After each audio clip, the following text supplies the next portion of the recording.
இயேசு உங்களை நேசிக்கிறார்.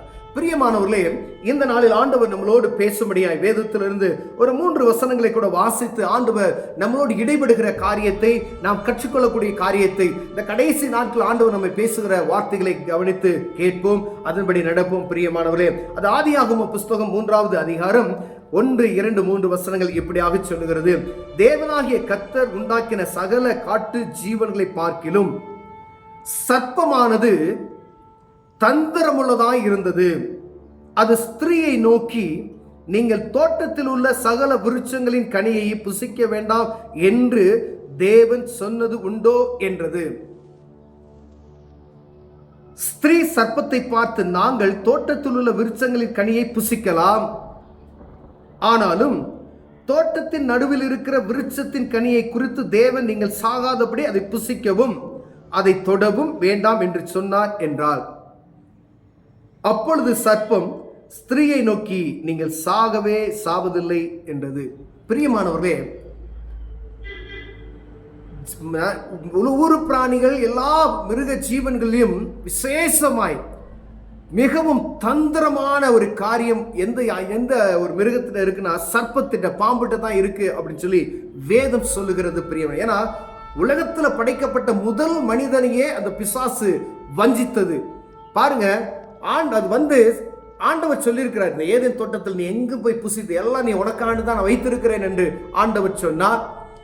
எல்லாத்தையும் காமித்து விட்டு ஒரே ஒரு கனியை மட்டும் நீ புசிக்க கூடாது, இது நன்மை தீமை அறியத்தக்கதான ஒரு கனி, இதை நீ சாப்பிடும் பொழுது நீ சாகவே சாவாய்.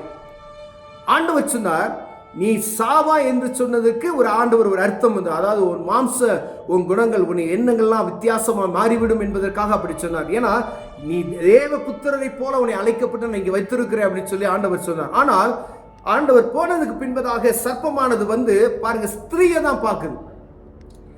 ஸ்திரீயை பார்த்து அழகா அப்படியே அவன்கிட்ட பேசுவதை நாம் பார்க்க முடிகிறது. பிரியமான, ஸ்திரீயை பார்த்து நாங்கள் பாருங்க சகல விருட்சங்களையும் புசிக்க வேண்டாம் என்று சொன்னது உண்டோ என்று கேட்டது. சர்ப்பமானது தந்திரமுள்ளதாக இருந்தது. அந்த ஸ்திரீயை நோக்கி, தோட்டத்தில் உள்ள சகல விருட்சங்களை கனியை புசிக்க வேண்டாம் என்று தேவன் சொன்னாரோ? ஆண்டவர் வந்து எல்லாத்தையும் புசிக்கிறதுக்கு ஒன்றுதான் புசிக்க கூடாதுன்னு சொன்னாரு. ஆனா அவன் எப்படி அவன் போட்டு எடுக்கிறத பாருங்க. ஆண்டவர் வந்துட்டு எல்லாத்தையும் புசிக்க கூடாதுன்னு சொன்னாரோ அப்படின்னு ஒரு வார்த்தையை போட்டுட்டு அவனை பேச வைப்பதற்காக, அதான் ஒரு சின்ன ஒரு காரியம் நம்ம வாழ்க்கையில சத்துரு கொண்டு வந்து அப்படி போட்டுவான். அப்ப போடும்போது நம்ம கவனமா இருக்கணும். ஆண்டவருடைய பிள்ளைகள், பரிசுத்தவான்கள், பக்திமான்கள் என்று சொல்லக்கூடியவர்கள் கவனமா இருக்கணும். எல்லா மதத்திலையும் பக்திமான்கள் இருக்கிறாங்க, மிகவும் பக்திமானவர்கள், ஆச்சாரியமா இருக்கிறவர்கள் எத்தனையோ பேர் இருக்கிறார்கள். அப்படிப்பட்டவர்களை பார்த்து தான் என்ன செய்யறான், ஆண்டவர் பிரிக்கெடுக்கப்பட்ட பரிசுத்தமுள்ள ஒரு கூட்டத்தை பார்த்து இவன் வருவான். வந்து இதை செய்யக்கூடாதுன்னு சொன்னாரோ அப்படின்னு சொல்லிட்டு அவன் வார்த்தையை திருப்பி வாங்குறது பார்க்க முடிகிறது. பிரியமானவர்களே, அதை கேட்டுட்டு என்ன செய்யறான்னு பாத்தீங்கன்னா பாருங்க, அவன் தந்திரம் உள்ளவனாய் இருந்தபடியினாலே இந்த வார்த்தை சொல்லுகிறது, நீ புசிக்க கூடாது என்று ஒருத்த சொன்னாரோ அப்படின்னு சொன்னான். ஆண்டவர் அவ சொல்றா, எங்களை புசிக்கலாம் அப்படின்னு சொல்லிட்டாரு, ஆனா ஒரு காரியத்தை, ஒரே ஒரு பழத்தை மட்டும் புசித்தா நீ செத்து போயிருவ அப்படின்னு சொன்னாரு என்று சொல்லிவிட்டு அவ பாருங்க அப்படி தொடர்ந்து அந்த காரியத்தை பேசுகிறதை நாம் பார்க்க முடிகிறது. பிரியமானவர்களே, ஸ்ரீ சர்ப்பத்தை பார்த்து, நாங்கள் தோட்டத்தில் உள்ள விருட்சங்களின் கனிகளை புசிக்கலாம், அப்ப மறுமுத்தரவு கொடுக்கிறா, புசிக்கலான்னு சொல்லிட்டு. ஆனா பாருங்க, ஆனாலும் நீங்க பிசாசானவன் சொல்றான், நீ சாவதில்லை என்று சொல்லுகிறான். ஆண்டவர் நீ சாவா என்று சொன்னார். இங்க சொல்லப்படுகிற காரியம் நீ சாவதில்லை என்று சொல்லுகிற ஒரு காரியத்தை நான் பார்க்க முடிகிறது. பிரியமானவர்களே, அப்ப சத்ருவு இப்படிதான் இருப்பான் அப்படின்னு யாரையாலும் கணிக்க முடியாது. நம்ம ரொம்பவும் கவனமாய் இருக்கும்படி ஆண்டவர் இந்த காரியத்தை நம்மளோடு இடைபடுவதற்காய் ஆண்டவர் சமூகத்தில் எப்பொழுதும் ஜெபித்து தேவ பிரசன்னத்தோடு வாழும்படியே நம்ம அழைக்கப்படுகிறோம். பிரியமானவர்களே, அவன் வந்து ஒரு காரியத்தை உங்க மேல ஒரு சிறிய காரியத்தை பார்வை வைத்தானே, நீங்க கவனமா இருக்கணும். பாருங்க, இது சாப்பிடக்கூடாதுன்னு சொன்னாரோ?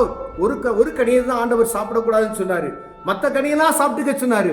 ஆனா அந்த ஒரு கனியை தான் சாப்பிடக்கூடாதுன்னு சொன்னது அவன் என்ன சொன்னா, எல்லாத்தையும் சாப்பிடக்கூடாதா அப்படின்னு சொல்லி கேட்டார்.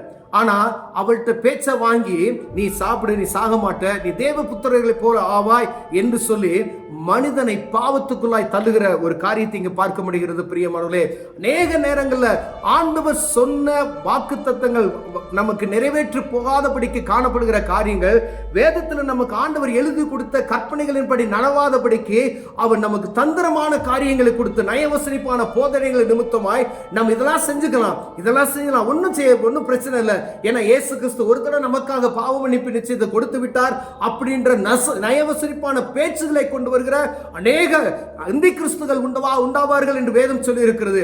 அப்ப இந்த ஏதேன் தோட்டத்துல காணப்பட்ட சர்ப்பத்தை போல அநேக பேர் ஜனங்களை வஞ்சிக்கும்படியாய் ஆங்காங்கே ஏதாவது ஒரு காரியத்தை உங்களுக்கு இனிமையாய் காணப்படுகிறது போல போடுவார்கள். அப்ப நம்ம ஜாக்கிரதையா இருக்கும்படி அழைக்கப்படுகிறோம். பிரியமானவர்களே, இங்கு தள்ளப்பட்டார்கள். நீ சாகவே சாவென்று ஆண்டவர் ஏதேன் தோட்டத்தை விட்டு வெளியே வரட்டினார். அதே போல இப்ப கடைசி காலத்துல நம்ம எச்சரிக்கையா இருக்கும்படியாய் அநேக காரியங்கள், பிசாசானவன் கெச்சிருக்கிற சிங்கம் போல எவனை விழுங்கலாம் என்று வகை தேடி சுற்றி திரிகிறதை நாம் பார்த்திருக்கிறோம். அந்த காரியத்துல கவனமாய் இருக்கும்படி ஆண்டவர் அழைக்கிறார். பிரியமான, ஒருவேளை இந்த சத்தத்தை கேட்டுக்கொண்டே இருக்கிற அன்பு சகோதரியன், ஏதோ ஒரு காரியம் ஆண்டவருக்கு விருப்பமில்லாத ஒரு காரியத்தை செய்யின்னு சொல்லக்கூடிய ஒரு சத்தம் உங்களுக்கு கேட்டுச்சுன்னா அதை கவனமாய் இருக்கும்படி அழைக்கப்படுகிறோம். கவனமாய் இருக்கும்படி ஆண்டவர் விரும்புகிறார். கண்களை மூடுவோம், ஜெபிப்போம். அன்பின் தகப்பனே, அருமையான நாளுக்காய் ஸ்தோத்திரம் ஆண்டவரே. ஏதேன் தோட்டத்தில் வஞ்சித்தது போல இந்த நாட்களையும் நாங்கள் வஞ்சிக்கப்படாதபடிக்கு எச்சரிக்கையா இருக்க தேவன் உதவி செய்யுங்க. இயேசுவின் நாமத்தில் பிதாவே, ஆமென்.